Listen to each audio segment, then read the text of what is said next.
Pessoal, antes de começar a assistir o vídeo, por favor não deixem de dar um like, pois isso ajudará muito no crescimento do canal.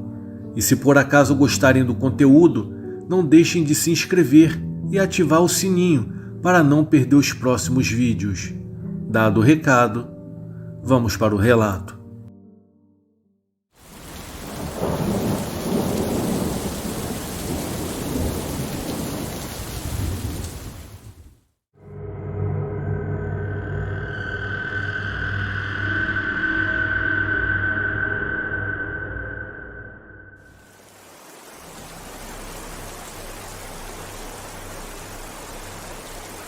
Olá, o meu nome é Amanda, eu tenho 36 anos de idade e sou mãe de uma filha linda de 10 anos. Eu sou casada, trabalho em casa e sou apaixonada pelo que faço.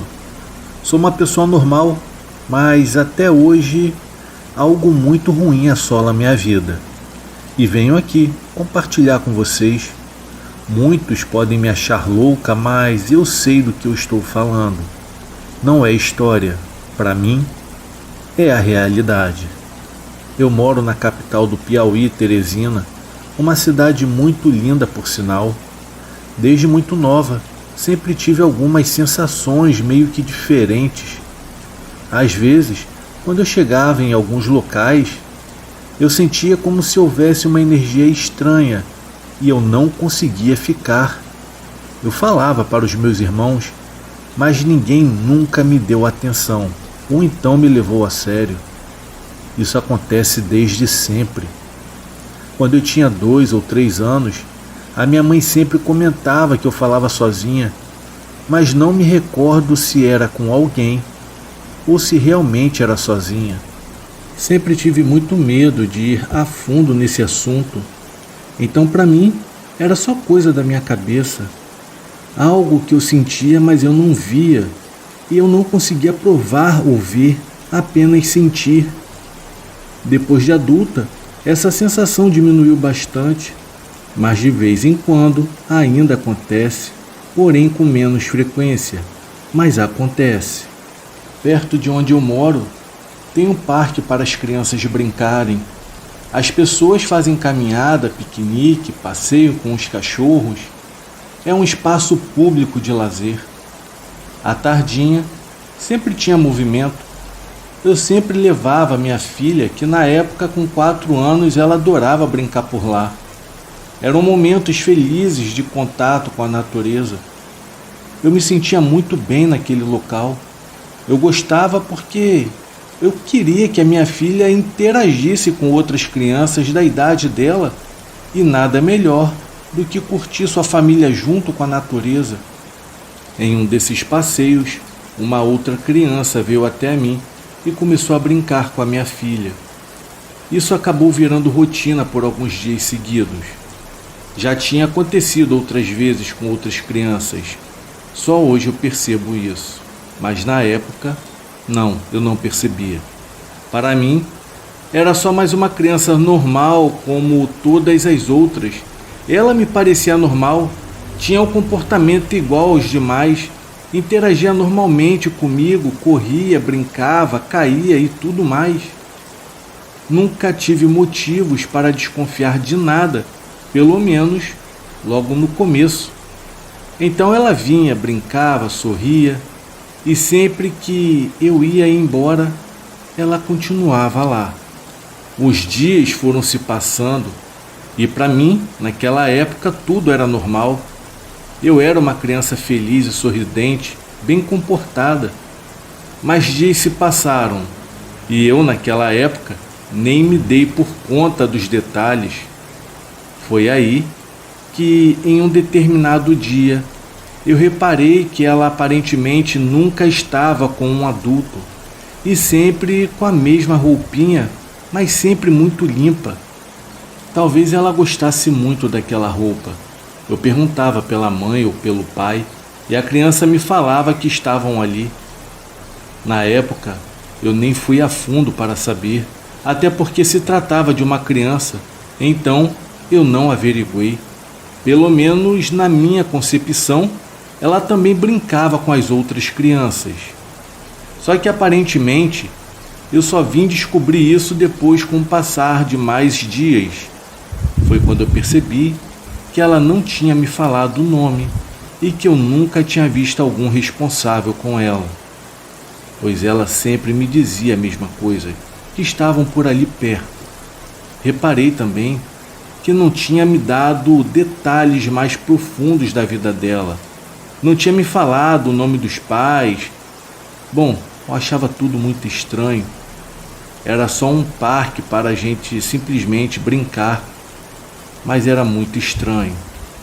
Em uma certa manhã, eu acabei contando para o meu marido, e na hora ele achou bem esquisito, mas mesmo assim achou melhor averiguar mais a fundo. Combinamos de, no outro final de semana, fazer essas perguntas a ela e tentar falar com algum responsável. Era uma manhã de sábado. Eu chamei o meu marido, que fez questão de ir comigo. Fizemos como sempre. Chegamos, levamos o lanche e começamos a aproveitar o passeio como de costume. Só que infelizmente a menina não apareceu.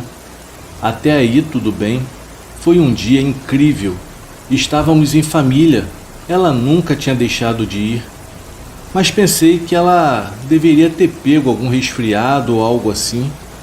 Até aquele momento me pareceu meio estranho, mas na época, pelo menos para mim, era só isso.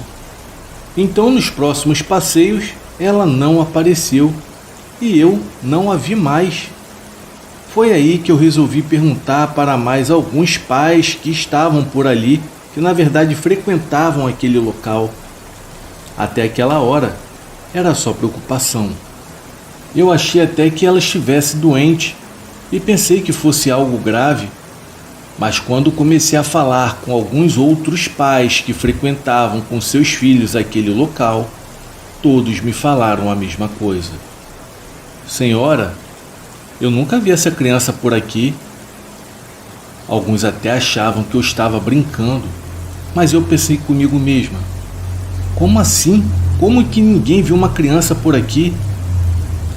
Eu brinquei com ela esses dias, então dei algumas características como cor dos olhos, do cabelo.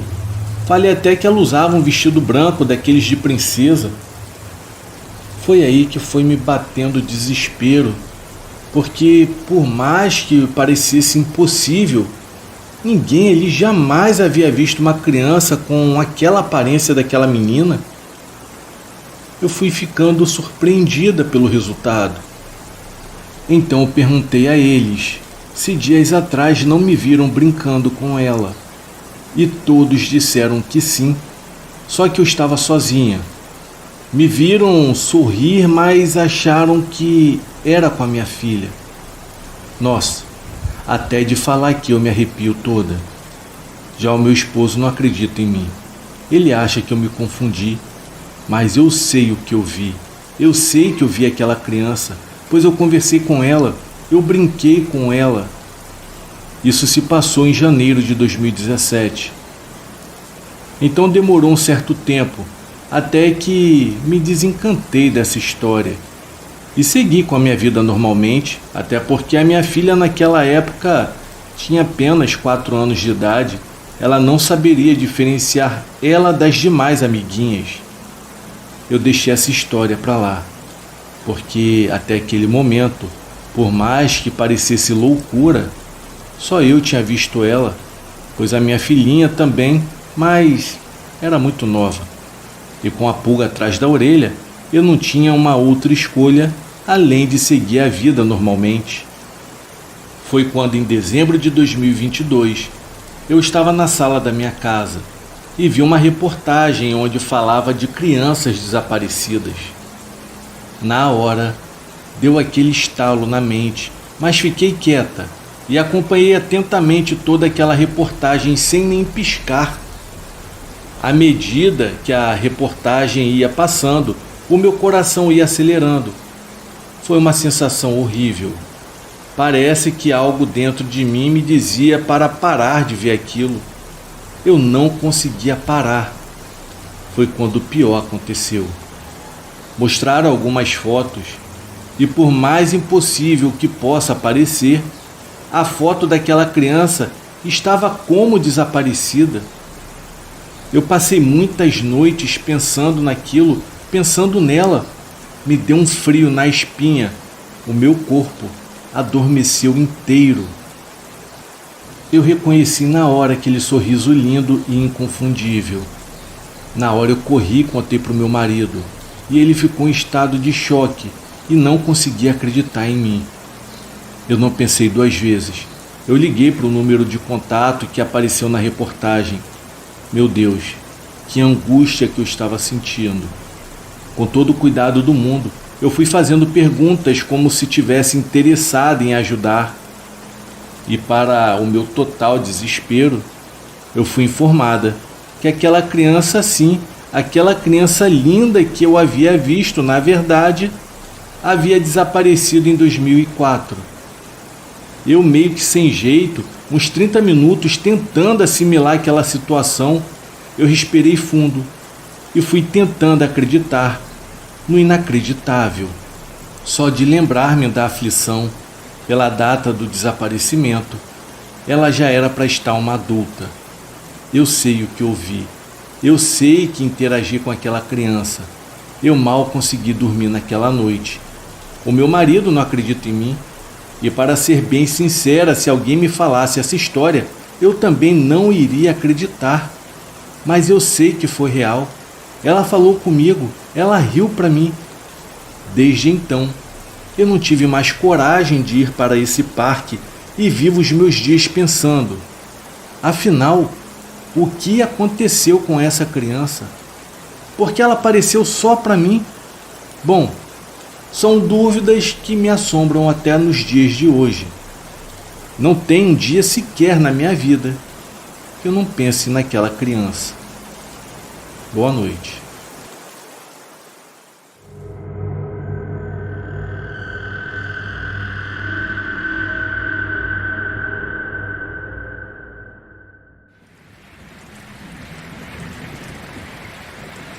Boa noite a todos.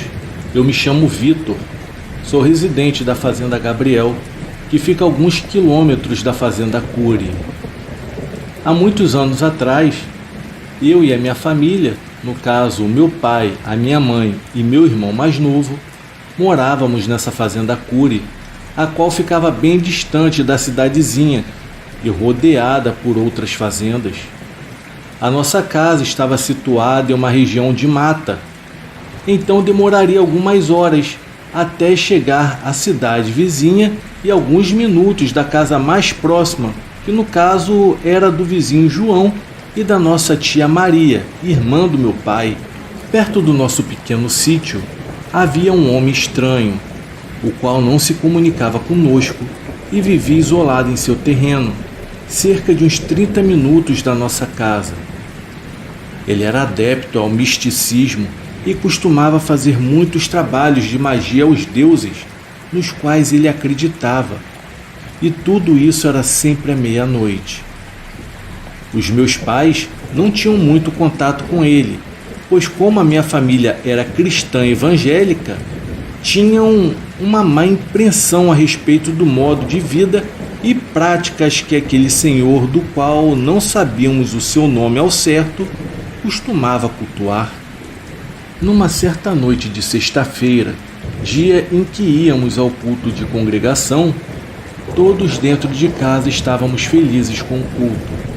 Conversávamos sobre muitos assuntos interessantes. Ao terminar de jantar, estávamos nos preparando para irmos dormir. O meu pai, como de costume, verificava a tramela de madeira da porta para garantir que estivesse realmente fechada. E só assim todos dormiam sem preocupação. A única coisa que o meu irmãozinho, a minha mãe e eu não gostávamos era a questão do meu pai ter que dormir na casa da minha tia, no caso a irmã dele, pois ela morava sozinha e não podia dormir em casa sem a companhia de ninguém.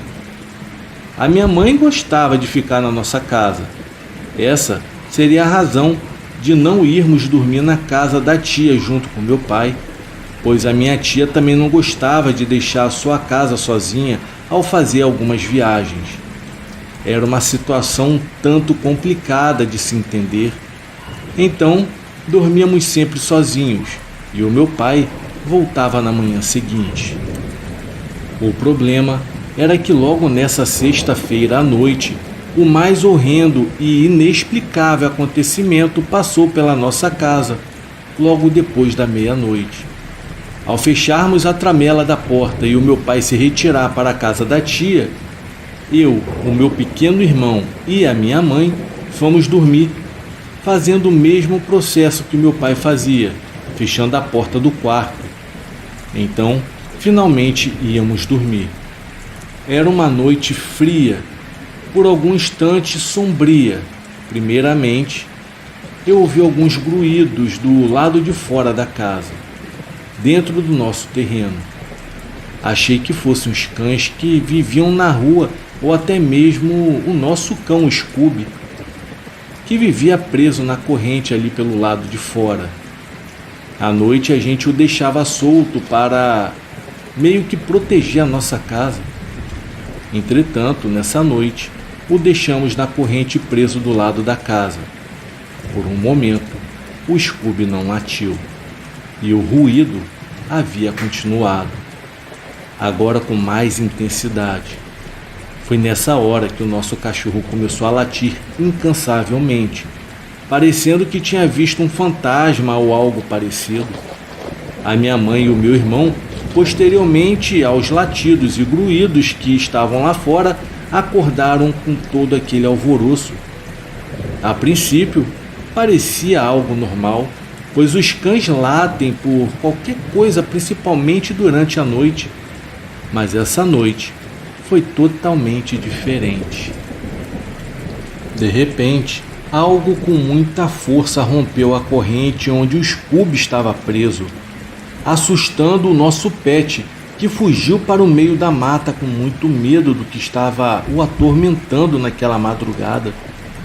Depois de tudo isso, ficamos em silêncio, imaginando que poderia estar em nosso quintal, quando de súbito algo começou a arranhar a porta da frente da casa, como se quisesse ter acesso ao nosso lar. Aquilo ficava lá, insistindo e colocando força na porta, até que, em um certo momento, conseguiu afrouxar a tramela e, consequentemente, abrir a porta. Aquela coisa da qual não fazíamos ideia do que era, finalmente havia conseguido entrar e já estava na nossa sala de jantar, revirando tudo o que encontrava pela frente. Não sossegava, enquanto não encontrasse algo que lhe servisse. Enquanto isso, a minha família e eu, que estávamos dentro do quarto, estávamos apavorados, pois não tínhamos ideia do que estava acontecendo na nossa sala. Por um minuto, tudo ficou calmo, até que ouvimos o som de água batendo em algo. Era como uma panela ou bacia de alumínio, dessas que toda pessoa tem na zona rural. Logo após todo esse episódio, ele estava vindo em nossa direção, diretamente ao nosso quarto, e já tinha chegado à frente da porta. Nesse momento, começou a rosnar, como se estivesse farejando os nossos cheiros por debaixo da porta.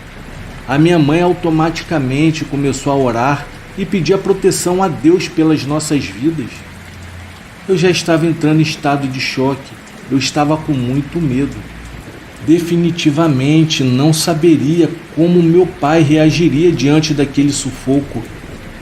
Eu não sei por qual motivo, mas de repente aquele bicho desistiu de tentar invadir o nosso quarto. E vendo que não iria encontrar mais nada de útil para ele, o mesmo acabou indo embora, deixando a nossa porta da frente totalmente escancarada. Sem coragem de abrir a porta, ainda naquela sombria madrugada, tentamos dormir um pouco. Logo cedo, assim que o dia já começava a raiar, saímos do quarto e vimos tudo revirado. A nossa porta continuava aberta. Então, descobrimos que o barulho de água era uma bacia de alumínio que a minha mãe deixava na sala, pois não havia água encanada em nosso terreno. Foi por isso que tínhamos o costume de armazenar água em bacias e panelas para o uso durante a noite, e essa bacia estava praticamente vazia. Aquela criatura havia bebido a maior parte da água que estava lá, mas graças a Deus e às orações que a minha mãe fez, nada aconteceu conosco. O meu pai chegou logo em seguida e explicamos todo o ocorrido, mas como na roça muita coisa não tem explicação, então não sabemos se aquela criatura que arranhou a porta e que havia invadido a nossa casa tinha alguma ligação com aquele senhor que invocava com suas magias e feitiços. Bom, a única coisa que eu sei é que foi uma noite fria e terrível e que algo sobrenatural estava à espreita. Mas o poder da oração, graças a Deus, nos salvou daquele desconhecido. Boa noite.